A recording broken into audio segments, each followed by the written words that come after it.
Sir, கிட்டத்தட்ட India சுதந்திரம் அடைந்து 75 ஆண்டுகளத்தை நிறைவடைந்துட்டோம். தொழில் வளர்ச்சியில நம்ம எந்த இலக்கை இப்போ எட்டி இருக்கோம் சார்? நீங்கள் இப்போ 2024 வரணும்னா நீங்கள் வந்து 1947 இருந்து ஆரம்பிக்கணும். நீங்கள் 1947 பார்த்தீங்கன்னா இந்தியாவில் வந்து டெக்ஸ்டைல்ஸ் அது because of the industrial revolution that happen in England, அவங்களுக்கு சௌரியம்ன்றதுனால இங்கே கொஞ்சம் தொழில் போட்டாங்க. அதில் தான் கோயம்புத்தூர் கொஞ்சம் வளர்ச்சியாக இருந்தது, பின்னி மில்ஸ் இங்கே இருந்துச்சு, அப்புறம் கல்கட்டா நிறையா இருந்தது, பாம்பேலையும் நிறையா மில்ஸ் இருந்தது. அந்த மில்லெல்லாம் இப்போ போயிட்டு இப்போ வந்து ரியல் எஸ்டேட் பீஸாக இருக்குது. அது உங்களுக்கும் தெரியும், எனக்கும் தெரியும். ப்ரிடாமினண்ட்டாக அக்ரிகல்ச்சர் இருந்தது.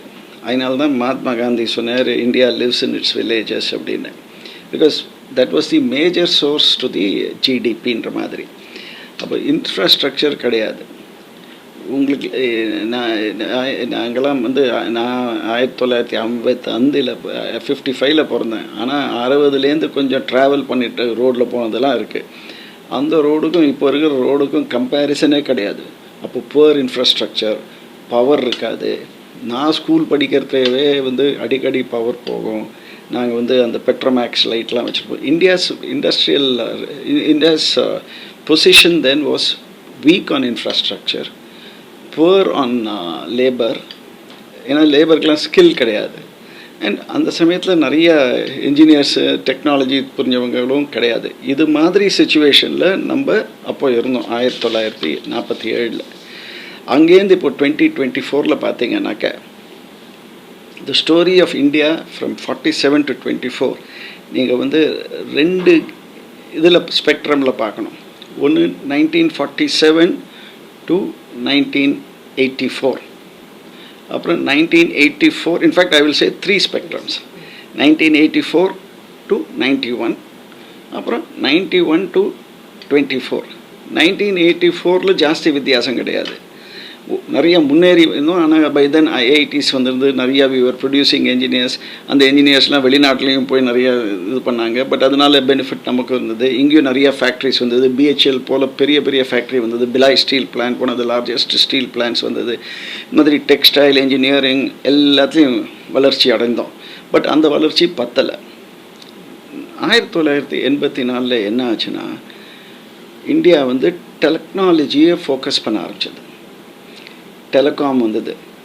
எனக்கு நல்ல ஞாபகம் இருக்குது, 1985 நான் வந்து இந்தியாவுக்கு வந்தப்போ 83 இந்தியாவுக்கு வந்தப்போ நான் ஃபோனுக்கு அவ்வளோ அலைஞ்சேன். 2 ஃபோன் ஆஃபீஸில், ஒரு ஃபோன் வீட்டில் வாங்கிறதுக்குள்ளே எனக்கு உயிர் போயிடுச்சு. அது மட்டும் இல்லை, ஒரு கல்கட்டாவில் பேசணுன்னா சில சமயம் கால் புக் போனோம், சில சமயம் எஸ்டிடி பேசுவோம். அந்த எஸ்டிடியில் ஒரு 10 பேர் பேசிகிட்டு இருப்பாங்க. ஸோ உங்களோட காலும் உங்கள் பர்சனும் அந்த சைட்லேருந்து பேசிகிட்டு இருப்பாங்க. நீங்கள் அந்த 9 காலை ஒதுக்கிட்டு அப்புறம் அந்த 10 உங்கள் ஆளை மாத்திரம் பேசிகிட்டு இருக்கணும். அவ்வளோ மோசமாக இருந்தது டெலிகாம். அதெல்லாம் மாறிச்சு 84லேருந்து. In fact if IITs were the dominant factor in the 70s, NIIT became a very major force in India. இப்போ வந்து நிறையா பேர் வந்து ஐடியில் ட்ரைனிங் பண்ணிக்க ஆரம்பித்தாங்க. ஐடி ட்ரைனிங் பண்ண அண்ட் வேர்ல்டும் வந்து கம்ப்யூட்டர்ஸ் அடாப்ட் பண்ண நிறைய பேருக்கு வேலை வாய்ப்பு கிடச்சிது. Not only that, India became a global leader in providing services for the IT sector. And 2000 அந்த எல்லாருக்குமே தெரியும் Y2K பூமில் இந்தியன்ஸ் அப்படி பரவலாக ட்ரெயின் ஆகி all over the world Indians went. They became the ambassadors for India. அதில் ஒரு பெரு அளவில் வளர்ச்சி அடைந்தது. இன்ஃபேக்ட் இந்த பீரியடில் 1947 to 24 நம்ம ஸ்பேஸையும் கான்கர் பண்ண ஆரம்பித்தோம். We became a nuclear power also. போக்ரானில் முதல்ல 1974, அப்புறமும் வாஜ்பாய் சார் பீரியடில் லேட்டர் இது பண்ணோம். எக்கனாமிக் ரிஃபார்ம்ஸ் 1990 வந்த உடனே இந்தியாவே மாறிப்போச்சு. அதாவது ஆங்கிலத்தில் சொல்லுவாங்க, ரிப் அண்ட் விங்கிள்னு ஒரு ஸ்டோரி இருக்குது. ஒருத்தர் போய் தூங்கினாராம், 20 வருஷம் கழிச்சு வந்தாராம். அதே வில்லேஜில் இருந்தார், ஆனால் கண்டுபிடிக்க முடியல. So India became for many like Rip and Winkle, இந்தியாவையே கண்டுபிடிக்க முடியாமல் ஆகிப்போச்சு. அந்த சமயத்தில் தான் நம்ம வந்து நேஷ்னல் ஹைவேஸும் போட ஆரம்பித்தோம். அதாவது ஐ ஃபர்கெட் தட் நேம். ஆமாம், 4-lane highway, expressway எல்லாம் வந்து we became நான் எப்பவுமே பல இடத்துல சொல்லியிருக்கிறேன், உங்கள் சேனல்லையும் 2 வருஷத்துக்கு முன்னாடி சொல்லியிருக்கிறேன், roads create nations wealth. Nations wealth should not create roads. நீங்கள் ரோடு போடுங்க, வளர்ச்சி ஆகும். வளர்ச்சி ஆனப்புறம் ரோடு போன்றது வளர்ச்சிக்கு நல்லதில்லை. அது இந்தியா அடாப்ட் பண்ணி பல விதத்தில் முன்னேற ஆரம்பிச்சது.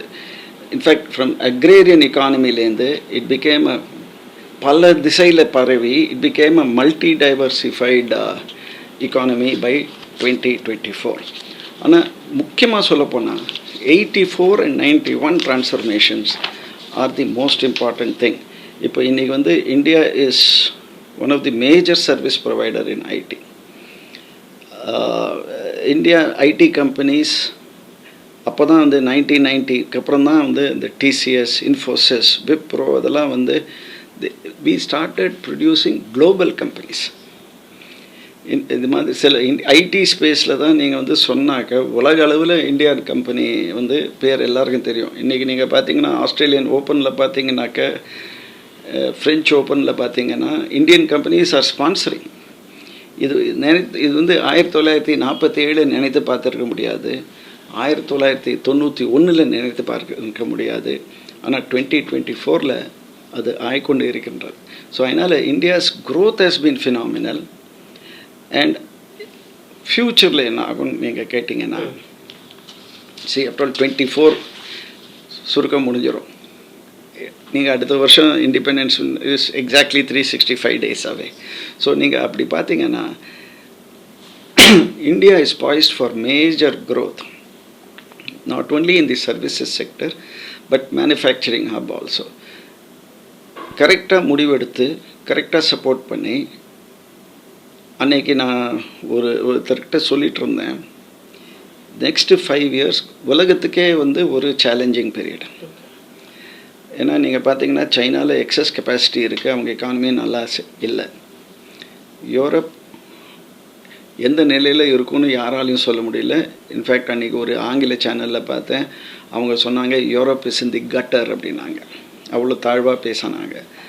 அமெரிக்காவில் என்ன ஆகும்னு சொல்ல முடியாது, எலெக்ஷன் வந்து கொண்டு இருக்கிறது.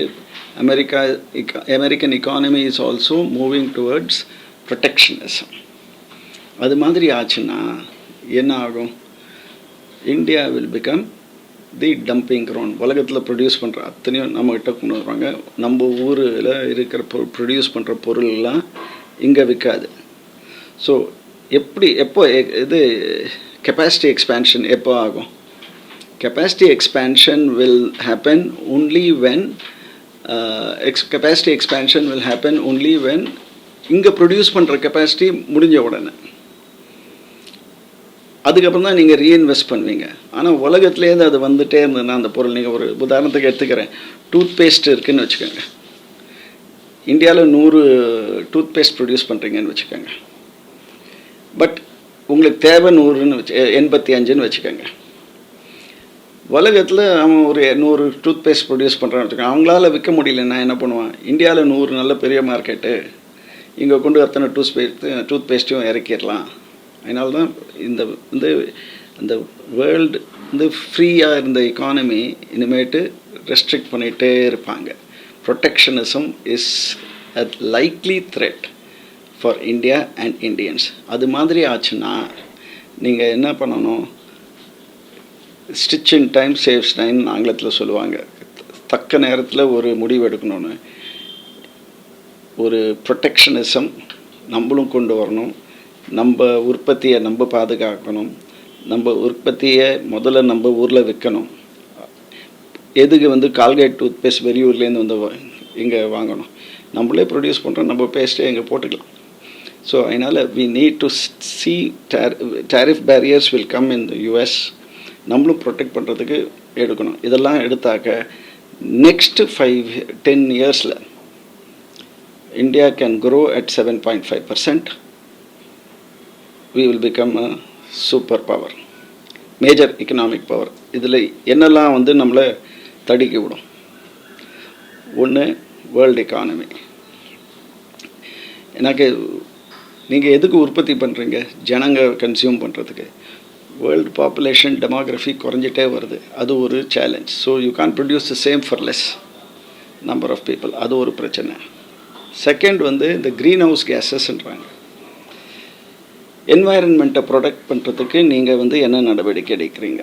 ஸோ அதனால் India must transit from coal to green energy in the quickest possible time. எவ்வளோ சுருக்க நம்ம க்ரீன் எனர்ஜி ப்ரொடியூஸ் பண்ணி மூவ் பண்ண முடியுமோ அது முக்கியம். ஏன்னு கேட்டாக்க இந்த 7.5 to 8% க்ரோ பண்ணணுன்னா நீங்கள் கோல் ஆர் அதர் திங்ஸ் போட்டிங்கனாக்கா போட்டு உற்பத்தி பண்ணிங்கன்னா அந்த க்ரீன் ஹவுஸ் கேஸஸ் ஜாஸ்தி ஆகும். உங்களை அலோவ் பண்ணுவாங்களா அவ்வளோ ப்ரொடியூஸ் பண்ணுறதுக்குன்றதை நீங்கள் world will not allow you to burn so much carbon. அதனால் நீங்கள் க்ரீன் எனர்ஜி போயிட்டு ப்ரொடியூஸ் பண்ணிங்கன்னா you can not only produce for India, you can produce for the world. ஆனால் ஒன்று வந்து whether the other thing is இந்த China +1 policy வந்துச்சு. அதில் வந்து நம்ம வந்து அதை ஸ்லோவாக தான் அந்த வாய்ப்பை பயன்படுத்தி கொண்டு இருக்கின்றோம். ஏன்னா சிலதெல்லாம் வந்து வியட்நாம் போகுது, சிலதெல்லாம் கம்போடியா போகுது. அன்றைக்கி ஜப்பானில் இருந்தேன், வியட்நாமில் இருந்தேன். அப்போது வந்து அங்கே வந்து ஜப்பான் வியட்நாம் யூனிவர்சிட்டின்னு வியட்நாம் ஜப்பான் யூனிவர்சிட்டின்னு இருக்குது, VJUன்னு ஒன்று இருக்குது. ஜைக்கா நம்ம சென்னை மெட்ரோ ஃபண்ட் பண்ணுறாங்க இல்லையா, அவங்க தான் அதை ஃபண்ட் பண்ணுறாங்க. அவங்க வந்து அங்கே வந்து அந்த பசங்களுக்கு அங்கே படிக்கிற அந்த யூனிவர்சிட்டியில் படிக்கிறவங்களுக்கு லாங்குவேஜ் கற்றுக் கொடுக்குறாங்க. லாங்குவேஜ்னால் இங்கிலீஷ் இல்லை, ஜாப்பனீஸ். மேனேஜ்மெண்ட் ஸ்கில்ஸ் கற்றுக் கொடுக்குறாங்க, அப்புறம் டெக்னாலஜி கற்றுக் கொடுக்குறாங்க. ஸோ அவங்க ஆட்டோமேட்டிக்காக ஜப்பானில் ஜனங்க குறைய அவங்க வியட்நாமில் அப்புறம் வந்து கம்போடியா அது மாதிரி நாடுகளில் BPOs எஸ்டாப்ளிஷ் பண்ணி, மேனுஃபேக்சரிங் ஃபெசிலிட்டிஸ் எஸ்டாப்ளிஷ் பண்ணி, சர்வீசஸ் ஃபெசிலிட்டிஸ்லாம் அங்கே வச்சு அவங்க பயன்படுத்துகிறாங்க. நம்மளும் அது மாதிரி if we want to produce for the world, we must set up joint ventures here. அந்த முறையில் இந்த சைனாவோடு நம்ம கொலாபரேட் பண்ணி தான் ஆகணும், வழி கிடையாது. அது வந்து இமோஷ்னல் டெசிஷன் இந்தியாவில். பட் அட் டைம்ஸ் நம்ம ஜனங்களுக்கு நல்லது தான் பார்க்கணும். அதனால் we must collaborate. அதில் வந்து அவங்கக்கிட்டேருந்து ஃபாரின் இன்வெஸ்ட்மெண்ட் வாங்கிறத காட்டிலும் அவங்களோட இங்கே ஜாயிண்ட் வெஞ்சர் போடணும். இங்கே கிரேட் லேக்ஸ் இன்ஸ்டியூட்டு நம்ம சென்னையில் ஒரு பெரிய மேனேஜ்மெண்ட் இன்ஸ்டியூட் இருக்குது, அங்கே நான் வந்து போர்டில் இருக்கேன். அங்கே வந்து ப்ரொஃபஸர் பாலச்சந்திரன் ஒரு பெரிய ப்ரொஃபஸர் அமெரிக்காவிலேருந்து அவர் தான் ஆரம்பித்தார். அவர் சொன்னார் போர்டில், இந்தியாவில் வந்து ஹிந்தி அவங்க தமிழ் தாய்மொழி படிச்சுக்கிட்டான், ஆனால் ஹிந்தி ப்ளஸ் சைனீஸ் படித்தாக்க 40% உலக ஜனங்களோட பேச முடியும். ஸோ அது மாதிரி some of the most unlikely things have ஹேப்பன்டுங்க. நீங்கள் பாருங்கள், துபாய் வந்து இஸ்ரேலோடு ஒப்பந்தம் போட்டான். See, economic development also brings together people. So we must encourage Chinese investment, but அதுக்கு ரெஸ்ட்ரிக்ஷன் போடணும். 49%, 30%, 26%, இதெல்லாம் வந்து this cannot be decided in an interview like this, but I think we have each industryக்கு சிலதில் போடணும். அது ஒன்று.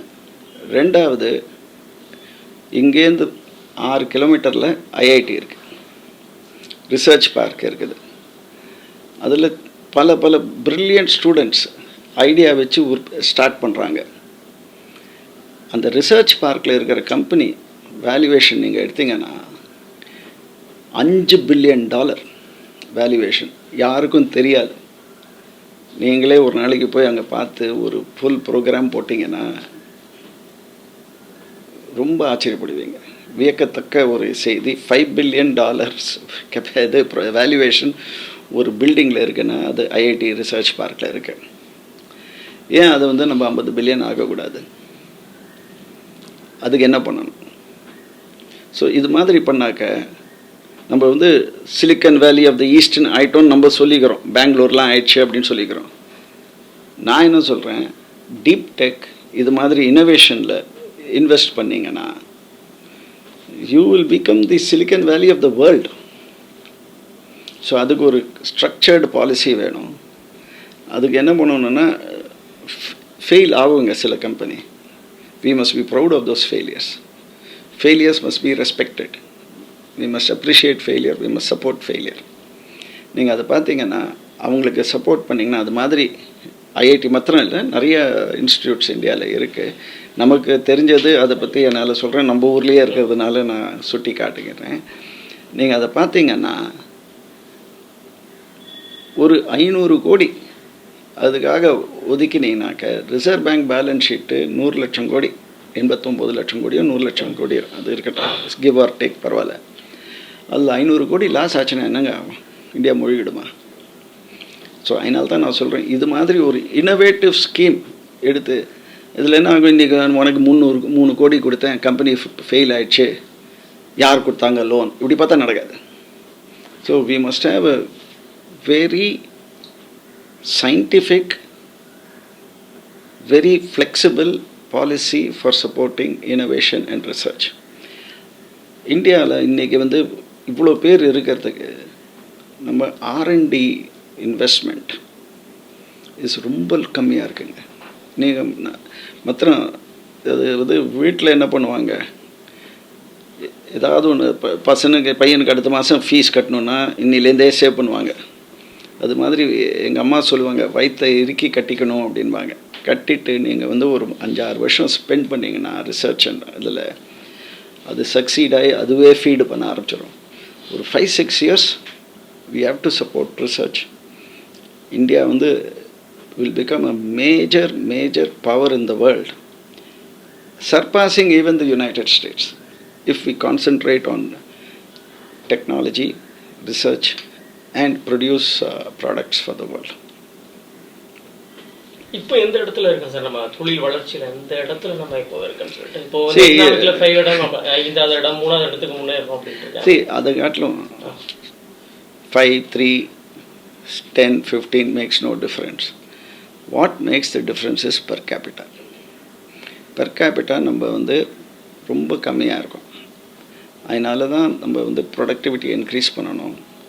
அதற்கு நிறையா வந்து பண்டிட்ஸ்லாம் சொல்லியிருக்காங்க இதெல்லாம் பண்ணணும்னு. நம்ம per capita இன்க்ரீஸ் ஆக ஆக we will become a better nation. இந்த ranking is of no relevance. You can be 1, but with this per capita, how does it matter? இல்லையா? I think we should stop telling about where we are, 3rd, 4th எல்லாம். இது வந்து Olympic medal இல்லை. What is important is per capita. அந்த per capita increase ஆக ஆக நம்ம பாராட்டணுமே தவிர பொசிஷன் மேலே போக போக நம்ம பாராட்டுறது வேஸ்ட்.